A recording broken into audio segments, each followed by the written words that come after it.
Pertanyaan orang tua kita waktu kita keranjingan game adalah, emangnya kamu dapat apa dari game? Nggak menghasilkan uang kok dibela-belain main seharian.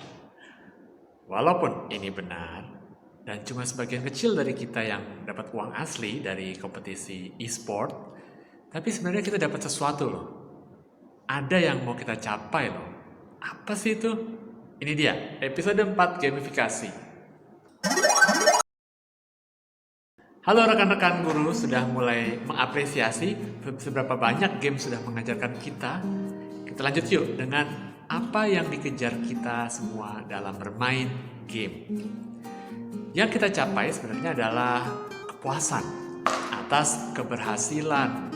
Sama seperti dalam hidup kita juga mau sukses, mau mencapai banyak hal. Jadi sebenarnya main game itu adalah latihan menghadapi hidup. Problemnya adalah goal-goal di hidup kita seringnya tidak terlihat dengan jelas cara mencapainya dan biasanya susah. Bandingkan dengan game. Tantangan-tantangan yang dihadapi punya aturan-aturan yang jelas. Semua selalu tetap. Kalau kita lakukan ini, konsekuensinya begini.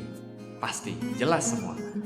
Di beberapa game bahkan kita merasakan keberhasilan untuk hal-hal yang kecil sekalipun.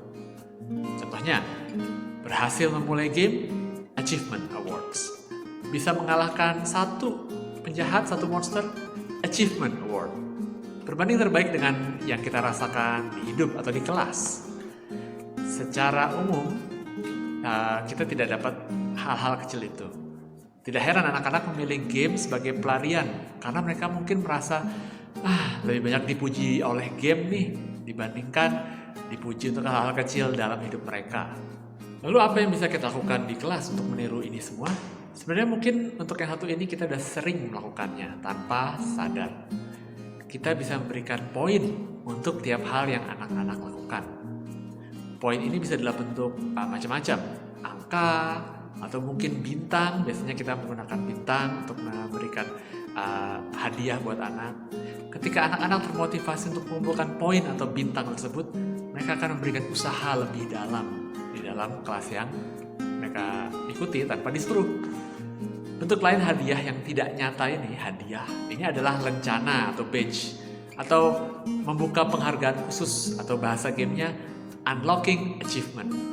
Hal-hal ini terutama dalam bentuk badge ya, kita bisa berikan secara fisik ke anak dan mereka bisa membanggakan diri mereka dengan ini. Mereka bisa pamerkan ke teman-temannya, tunjukkan semua ini berjejer di buku mereka. Ada juga anak yang termotivasi untuk mengumpulkan semua achievement, jadi dia akan berusaha lebih giat daripada biasanya. Nah, yang ketiga, yang harus dilakukan dengan sangat berhati-hati adalah papan skor atau scoreboard. Kita bisa mencantumkan poin-poin, bintang-bintang yang mereka peroleh di dalam sebuah list yang menunjukkan semua anak-anak. Kelebihannya adalah, ini bisa jadi pemacu jiwa berkompetisi mereka, karena mereka jadi ingin menjadi yang nomor satu. Kekurangannya adalah anak yang kurang berhasil, mereka bisa jadi minder karena selalu ada di bawah terus. Cara mengatasinya gampang. Pertama, kita bisa hanya menampilkan top 3 atau 3 tertinggi atau top 5, 5 tertinggi saja. Jadi yang lain tidak malu dengan rendahnya poin mereka. Lain adalah memberi mereka nama alias atau username yang tidak bisa diketahui oleh siapapun. Jadi seperti di game, nama-nama di list itu benar-benar tidak ada yang tahu siapa sih itu, siapa sih ini.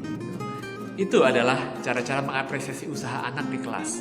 Jadi bukan hanya melalui nilai ujian dulu, yang notabene hanya muncul setelah ulangan. Penghargaan harus muncul di hari-hari mereka belajar juga. Nah, mereka juga bisa termotivasi kalau mereka merasa bertumbuh di kelas. Seperti apa sih bertumbuh di kelas? Cek video selanjutnya nanti. Sekian dulu rekan-rekan guru. Jangan lupa like, subscribe, komen apa cara kalian memberikan penghargaan di kelas, dan share video ini ke semua yang membutuhkan. Selamat belajar, semangat mengajar.